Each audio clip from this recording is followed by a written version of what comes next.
Hello good morning friends. ಇವತ್ತಿನ topic sacrifice ratio ಅಂತ. ಇದು ಕೂಡ ಎಕ್ಸಾಮ್ ಪಾಯಿಂಟ್ ಆಫ್ ವ್ಯೂಗೆ ವೆರಿ ಇಂಪಾರ್ಟೆಂಟ್ ಆಗಿರುತ್ತೆ. ಸೊ ಹಾಗಾಗಿ ಫಸ್ಟ್ ನೀವು ಸ್ಯಾಕ್ರಿಫೈಸ್ ರೇಷಿಯೋ ಫಾರ್ಮುಲಾ ನೋಡ್ಕೋಬೇಕಾಗುತ್ತೆ. Sacrifice ratio is equal to old ratio minus new ratio ಅಂತ ಇದ್ರದ್ದು ಒಂದು ಫಾರ್ಮುಲಾ ಇರುತ್ತೆ. ಸೊ ಈ ಫಾರ್ಮುಲಾ ನೋಡ್ಕೊಂಡ್ರಿ ಅಂತಂದರೆ ನಿಮಗೆ ಎಕ್ಸಾಮಲ್ಲಿ 6 ಮಾರ್ಕ್ಸ್ನ ನೀವು ಸ್ಕೋರ್ ಮಾಡ್ಬೋದು ಸ್ಯಾಕ್ರಿಫೈಸ್ ರೇಷಿಯೋಯಿಂದ. ಓಕೆ, ಸೊ ಹಾಗಾಗಿ ಈ ಫಾರ್ಮುಲಾ ನೀವು ತಪ್ಪದೆ ನೋಡ್ಕೊಳ್ಳಿ. Old ratio minus new ratio ಅಂತ ಇರುತ್ತೆ. ಓಕೆ, ಸೊ ಕ್ವಶನ್ಸ್ ಈ ರೀತಿ ಇರುತ್ತೆ. ಆ problems on sacrifice ratio. So first question ನೋಡ್ರಿ. Mohan and Madan R partners.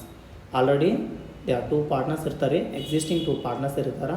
Okay, Mohan and Madan R partners sharing profits and losses in the ratio of 4:3. Okay, sharing profits and losses in the ratio of 4:3. ಅವ್ರದ್ದು ratio ಅಂದರೆ old ratio 4:3 ಅಂತ ಹೇಳ್ತಾ ಇದ್ದಾರೆ. Okay, so ಅದಾದಮೇಲೆ ರೀ they admit Murali into partnership. Murali ಅನ್ನೋರನ್ನ admit ಮಾಡ್ಕೊಂಡಿದ್ದಾರೆ ಅವರು. The new profit sharing ratio is agreed at 7:4:3 respectively. Find the sacrifice ratio of old partners. Sacrifice ratio find ಮಾಡಿರಿ ಅಂತ ಹೇಳ್ತಾ ಇದ್ದಾರೆ ಅವರು. Okay fine. ಸೊ ಇಲ್ಲಿ ಓಲ್ಡ್ ರೇಷಿಯೋ ಬಂದು 4:3, ನ್ಯೂ ರೇಷಿಯೋ ಬಂದು 7:4:3. ಸೊ ಭಾಳ ಸಿಂಪಲ್ಲು. ನಿಮ್ಗೆ ಭಾಳ ಸಿಂಪಲಾಗಿ ಹೇಳಬೇಕ್ರಿ ಅಂತಂದರೆ ಫಸ್ಟ್ ಕೊಟ್ಟಿದ್ದು ಓಲ್ಡ್ ರೇಷಿಯೋ, ಸೆಕೆಂಡ್ ಕೊಟ್ಟಿದ್ದು ನ್ಯೂ ರೇಷಿಯೋ ಅಂತ ಅಂದ್ಕೊಡ್ರಿ.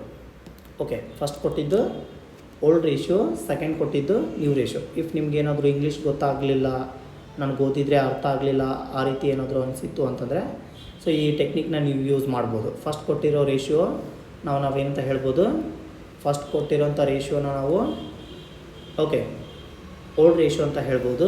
ಆ್ಯಂಡ್ ಸೆಕೆಂಡ್ ಕೊಟ್ಟಿರೋಂಥ ರೇಷಿಯೋನ ನಾವು ನ್ಯೂ ರೇಷಿಯೋ ಅಂತ ಹೇಳ್ಬೋದು. ಇಷ್ಟು ತೊಗೊಂಡು ನಾವೇನು ಮಾಡ್ಬೋದು, ಓಲ್ಡ್ ರೇಷಿಯೋ ಸ್ಯಾಕ್ರಿಫೈ ರೇಷಿಯೋನ ನಾವು ಫೈಂಡ್ ಮಾಡ್ಬೋದು. ಸ್ಯಾಕ್ರಿಫೈ ರೇಷಿಯೋ ಆಫ್ ಓಲ್ಡ್ ಪಾರ್ಟ್ನರ್ಸ್ ಅವ್ರನ್ನ ಫೈಂಡ್ ಮಾಡ್ಬೋದು. ಓಕೆ, ಸೊ ಅದಕ್ಕೆ ಈ ರೀತಿ ಇರುತ್ತೆ. ಫಸ್ಟ್ ಏನು ಮಾಡಿರಿ ಅಂತಂದರೆ ಒಂದು ನೋಟ್ ಮಾಡ್ಕೊರಿ ನೀವು ಫಸ್ಟ್. ಓಕೆ, ನೋಟ್ ಅಂತ ಏನಿಲ್ಲ. ಓಕೆ, ನೋಟ್ ಅಂದ್ಕೊಳ್ರಿ. Old ratio is equal to 4:3. New ratio is equal to 7:4:3. Okay, old ratio 4:3 and new ratio 7:4:3. Okay, so ಇವಾಗ ಮದನ್ ಆ್ಯಂಡ್ ಯಾರದಾರ ನೋಡಿರಿ, ಪಾರ್ಟ್ನರ್ಸ್ ನೋಡ್ಕೊಳ್ರಿ. Find out the sacrifice ratio of old partners. Old partners ಬಂದು Mohan and Madan. Okay, Mohan and Madan ಅವ್ರದ್ದು ಏನು ಮಾಡಿರಿ ಅಂತಂದರೆ sacrifice ರೇಷಿಯೋನ ನೀವು ಫೈಂಡ್ ಮಾಡಿರಿ. ಓಕೆ, ಫಸ್ಟ್ ಮೋಹನ್ ಅವ್ರು ತೊಗೊಳ್ಳೋಣ. ಮೋಹನ್ ಅಂತ ಕಂಪ್ಲೀಟಾಗಿ ಬರೀರಿ. ನಾನು ಶಾರ್ಟ್ಕಟ್ಟಾಗಿ ಬರಿತಾ ಇದ್ದೀನಿ ಎಮ್ ಅಂತಂದು. ಓಕೆ, ಮೋಹನ್ ಅವ್ರದ್ದು ಓಲ್ಡ್ ರೇಷಿಯೋ ಬಂದು 4/7. ಓಲ್ಡ್ ರೇಷಿಯೋ ಬಂದು ಇವ್ರದ್ದು 4/7 ಆಗಿರುತ್ತೆ. ಆ್ಯಂಡ್ ಇವ್ರದ್ದು ನ್ಯೂ ರೇಷಿಯೋ ಬಂದು 7/14 ಆಗಿರುತ್ತೆ.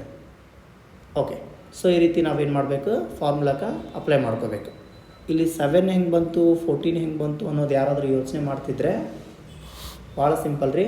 4 + 4 + 3 = 7. 7 + 4 + 3 = 14. ಸೊ ಈ ರೀತಿ ಬರುತ್ತೆ. ಓಲ್ಡ್ ರೇಷಿಯೋ ಬಂದು ಮೋಹನ್ ಅವ್ರದ್ದು 4/7, ನ್ಯೂ ರೇಷಿಯೋ ಬಂದು 7/14. ಸೊ ಈ ರೀತಿ ಇರುತ್ತೆ. ಓಕೆ, ಸೊ ಇವಾಗ ಏನು ಮಾಡ್ಕೊಳ್ರಿ ನೀವು ಅಂತಂದರೆ ಸೊ ಭಾಳ ಸಿಂಪಲ್. ಸೊ ನೋಡಿ, ಸೊ ಇದನ್ನು ಒಂದು ಸಿಂಪ್ಲಿಫೈ ಮಾಡಿರಿ ಅಷ್ಟೇ.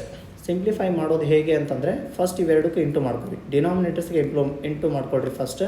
ಓಕೆ, 14 7s ಎಷ್ಟಾಗುತ್ತೆ ನೋಡಿರಿ. 14 7s ಇಂಟು ಮಾಡ್ಕೊಳ್ರಿ. ಕ್ಯಾಲ್ಸಿ ತೊಗೊಳ್ರಿ. 14 7s 98 ಬರುತ್ತೆ. S it is 98. 14 7s 98. So ಇದು ಒಂಥರ ನಾನು ಟೆಕ್ನಿಕಲ್ ಹೇಳ್ತಾ ಇರೋದು. ಸೊ ನೀಟಾಗಿ ಅರ್ಥ ಮಾಡಿಕೊಡ್ರಿ. ಫಸ್ಟ್ ಡಿನಾಮಿನೇಟರ್ಸ್ಗೆ 7 ಆ್ಯಂಡ್ 14ಗೆ ಇಂಟು ಮಾಡಿದರೆ ಮಲ್ಟಿಪಲ್ ಮಾಡಿದ್ರಿ ಅಂತಂದರೆ 98 ಬರುತ್ತೆ. ಸೊ ಅದಾದಮೇಲೆ ಈ 7ನ ತೊಗೊಂಡು ಬಂದು ಡಿನಾಮಿನೇಟರ್ 7ನ ತೊಗೊಂಡ್ಬಂದು ಇಲ್ಲಿ ಇಂಟು ಮಾಡಿರಿ. ಈ ಡಿನಾಮಿನೇಟ್ರ್ 14ನ ತೊಗೊಂಡ್ಬಂದು ಇಲ್ಲಿ ಇಂಟು ಮಾಡಿರಿ.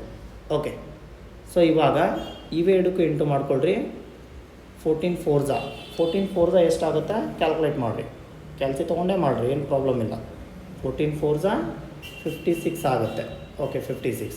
ಇಲ್ಲೊಂದು ಮೈನಸ್ ಐತೆ ನೋಡಿರಿ, 4/7 ಮೈನಸ್ ಐತಿ, -6 ಮೈನಸ್. ಓಕೆ, ಸೊ ಅದಾದಮೇಲೆ 7 × 7 ಎಷ್ಟಾಗುತ್ತೆ ನೋಡಿರಿ. 7 × 7 49. 7:7 ಎಷ್ಟಾಗುತ್ತೆ ರೀ 49. ಸೊ ಆನ್ಸರ್ ಇವಾಗ ನಮಗೆ ಆನ್ಸರ್ ಸೊ ಭಾಳ ಸಿಂಪಲ್. 56 - 49 ಎಷ್ಟು ಬರುತ್ತೆ? 56 - 49. ಓಕೆ, ಏನು ಪ್ರಾಬ್ಲಮ್ ಇಲ್ಲ, ನೀವು ಇದರಲ್ಲಿಂದನೇ ತೊಗೋಬೋದು, ಕ್ಯಾಲ್ಸಿನೇ ಯೂಸ್ ಮಾಡ್ಬೋದು. 49 ಸೊ ಎಷ್ಟಾಗುತ್ತೆ ರೀ ಅಂತಂದರೆ 7/98. ಸೊ ಇದು ಮದನ್ ಅವ್ರದ್ದು, ಮೋಹನ್ ಅವ್ರದ್ದು. ಸೊ ಇನ್ನೊಬ್ಬರು ಇರೋದು ಮದನ್. ಓಕೆ, ಸೊ ಮದನ್ ನೋಡಿರಿ. ಇವಾಗ ಫಸ್ಟ್ ನಾವು ಮೋಹನ್ ಅವ್ರದ್ದು ಕ್ಯಾಲ್ಕುಲೇಟ್ ಮಾಡೀವಿ, ಈಗ ಮದನ್ ಅವ್ರದ್ದು ಕ್ಯಾಲ್ಕುಲೇಟ್ ಮಾಡಿರಿ. ಮದನ್ ಅವ್ರದ್ದು ಕೂಡ ಅದೇ ಥರನೇ ಇರುತ್ತೆ. ಓಕೆ, ಮದನ್ ಅವ್ರದ್ದು ಮದನ್ಸ್ ಅಂತ ಫಸ್ಟ್ ಫೇಸ್ ತೊಗೋರಿ. ಓಕೆ, ಸೊ ಅವ್ರದ್ದು ಓಲ್ಡ್ ರೇಷಿಯೋ ಏನೈತೆ ನೋಡೋಣ. ಅವ್ರದ್ದು ಓಲ್ಡ್ ರೇಷಿಯೋ ಎಷ್ಟೈತೆ ರೀ ಅವ್ರದ್ದು? ಕೊಟ್ಟಿದ್ದಾರೆ ನೋಡ್ರಿ, ಅಲ್ಲಿ ಕೊಟ್ಟಿದ್ದಾರೆ. ಅವ್ರದ್ದು 4 ಇತ್ತು, ಇವ್ರದ್ದು 3 ಇದೆ. 3/7 ಇಬ್ರಿಗೂ ಡಿವೈಡ್ 7 ಮಾಡಬೇಕು, -6 ಮೈನಸ್. ಅದಾದಮೇಲೆ ಇವ್ರದ್ದು ನ್ಯೂ ರೇಷಿಯೋ ಬಂದು 4/7. Okay, so again same first ಅಲ್ಲಿ ಯಾವ ರೀತಿ ಮಾಡಿರಿ ಅದೇ ಥರ ನಾವು ಮಾಡ್ಕೊಡ್ರಿ. ಫಸ್ಟ್ ಡಿನಾಮಿನೇಟರ್ಸ್ಗೆ ಇಂಟು ಮಾಡ್ಕೊರಿ ಇವೆರಡಕ್ಕೂ. 7 × 7 ಸಾರಿ ಇದು 7 ಅಲ್ಲ ರೀ, ಇದು ಇದು 7 ಅಲ್ಲ 14, ಯಾಕಂದರೆ ಇದು 4/14 ರೀ. ಸೇಮ್ ಅಲ್ಲಿ ಹೇಗಿರುತ್ತೆ ಅವ್ರದ್ದು ಹೇಗಿರುತ್ತೆ ಇವ್ರದ್ದು ಹಾಗೆ ಇರುತ್ತೆ. 3/7 - 4/14. ಸೊ ಈಗ ಮತ್ತೆ ಡಿನಾಮಿನೇಟರ್ಸ್ಗೆ ಇಂಟು ಮಾಡ್ಕೊಳ್ಳಿ. 7 × 14 ಮೇಲೆ ಬಂದಿರೋ ಪ್ರಕಾರನೇ ಬರುತ್ತೆ, 98 ಬರುತ್ತೆ. ಓಕೆ, ಸೊ ಇದಾದಮೇಲೆ ಏನು ಮಾಡ್ಬೇಕು ನಾವು, ಈ 7ನ ತೊಗೊಂಡೋಗಿ ಇಲ್ಲಿ ಇಂಟು ಮಾಡಿರಿ. ಓಕೆ, ಇಲ್ಲಿ ಇಂಟು ಮಾಡ್ಕೊಳ್ಳಿ. ಈ 14ನ ತೊಗೊಂಡು ಬಂದು ಇಲ್ಲಿ ಇಂಟು ಮಾಡ್ಕೊಳ್ಳಿ. ಓಕೆ, 3 ಇಂಟು ಇವೆರಡಕ್ಕೆ ಇಂಟು ಮಾಡಿರಿ. ಈಗ ಮತ್ತೆ ಲಾಸ್ಟ್ ಟೈಮ್ ಮಾಡಿರೋ ಪ್ರಕಾರ 3 × 14 ನೋಡ್ರಿ ಎಷ್ಟು ಬರುತ್ತೆ. ಕ್ಯಾಲ್ಸಿ ತೊಗೊರಿ. 3 × 14 ಇಟ್ ಈಸ್ 42. ಓಕೆ 42. ಸೊ ಅದಾದಮೇಲೆ ಈ ಮೈನಸ್ ಐತ್ರಿ, ಇಲ್ಲಿ -6 ಮೈನಸ್. ಓಕೆ, ಮೈನಸ್ಸಿಗೆ ಮೈನಸ್ ತೊಗೊರಿ. ಸೊ ಅದಾದಮೇಲೆ 4 × 7 it is 28. 4 × 7 it is 28. Okay, so ಇವಾಗ ಅಪ್ಲೈ ಮಾಡಿ. ಸೇಮ್ 42 - 28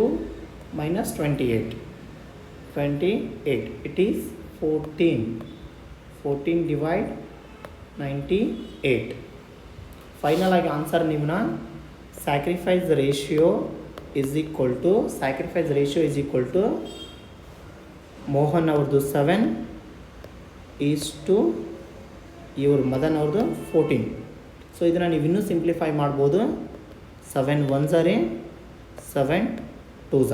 ಸೊ ಹಾಗಾದರೆ ಆರ್ ಅಂತ ಹಾಕಿ ಓಕೆ, ಆರ್ ಅಂತ ಹಾಕಿ ನೀವು ಇದನ್ನು 1:2 ಅಂತ ಹೇಳ್ಬೋದು. Sacrifice ratio is equal to 1:2 ಅಂತ ಹೇಳ್ಬೋದು. ಸೊ ಈ ರೀತಿ ಇರುತ್ತೆ. ಸೊ ಕಂಪ್ಲೀಟಾಗಿ ಇನ್ನೊಂದು ಸಾರಿ ನೀವು ಈ ವಿಡಿಯೋನ ನೋಡಿ ನಿಮಗೆ ಅರ್ಥ ಆಗುತ್ತೆ. ಓಕೆ, ಸೊ ಇದು ನಿಮಗೆ 6 ಮಾರ್ಕ್ಸಿಗೆ ಬರೋವಂಥ ಪ್ರಾಬ್ಲಮ್. ಇದು ಆದರೂ ಬರ್ಬೋದು, ಸ್ಯಾಕ್ರಿಫೈಸ್ ರೇಷಿಯೋ ಆದರೂ ಬರ್ಬೋದು. ಇನ್ನೊಂದು ಬರ್ತ್ರಿ ಗೇನ್ ರೇಷಿಯೋ ಅಂತ. ಓಕೆ, ಗೇನ್ ರೇಷಿಯೋ ಅಂತ ಬರುತ್ತೆ. ಮೇ ಬಿ ನಿಮಗೆ ಗೇನ್ ರೇಷಿಯೋ ಕೊಡೋಣದನ್ನು ಬರ್ಬೋದು. Sacrifice ratio or gain ratio. So ಮತ್ತೆ ನಾವು ನಾಳೆ ನೋಡೋಣ. ಇನ್ನೊಂದು 2 ಪ್ರಾಬ್ಲಮ್ಸ್ ನಾಳೆ ನಾವು ಸ್ಯಾಕ್ರಿಫೈಸ್ ರೇಷಿಯೋ ಬಗ್ಗೆ ಡಿಸ್ಕಸ್ ಮಾಡೋಣ ಕ್ಲಾಸಲ್ಲಿ. ಸೊ ಅದಾದಮೇಲೆ ಗೇನ್ ರೇಷಿಯೋ ಹೋಗೋಣ. ನಿಮ್ಗೆ ಸ್ಯಾಕ್ರಿಫೈ ರೇಷಿಯೋ ಫೈಂಡ್ ಔಟ್ ಮಾಡ್ಲಿಕ್ಕೆ ಬಂತು ಅಂತಂದರೆ ಒಂದು 90-95% ಗೇನ್ ರೇಷಿಯೋ ಕೂಡ ಬರುತ್ತೆ ಅಂತ ಅರ್ಥ. ಓಕೆ, ಸೊ ಫಸ್ಟ್ ನೀವು ಸ್ಯಾಕ್ರಿಫೈಸ್ ರೇಷಿಯೋ ಯಾವ ರೀತಿ ಕ್ಯಾಲ್ಕುಲೇಟ್ ಮಾಡಬೇಕು ಅನ್ನೋದನ್ನ ನೀಟಾಗಿ ನೋಡ್ಕೊಳ್ಳಿ. ಓಕೆ, ಬಾಯ್ ಎವ್ರಿವನ್. ನೆಕ್ಸ್ಟ್ ಮತ್ತೆ ಇನ್ನೊಂದು ಪ್ರಾಬ್ಲಮಿಂದ ಸಿಗೋಣ ಅಂತ. ಬಾಯ್.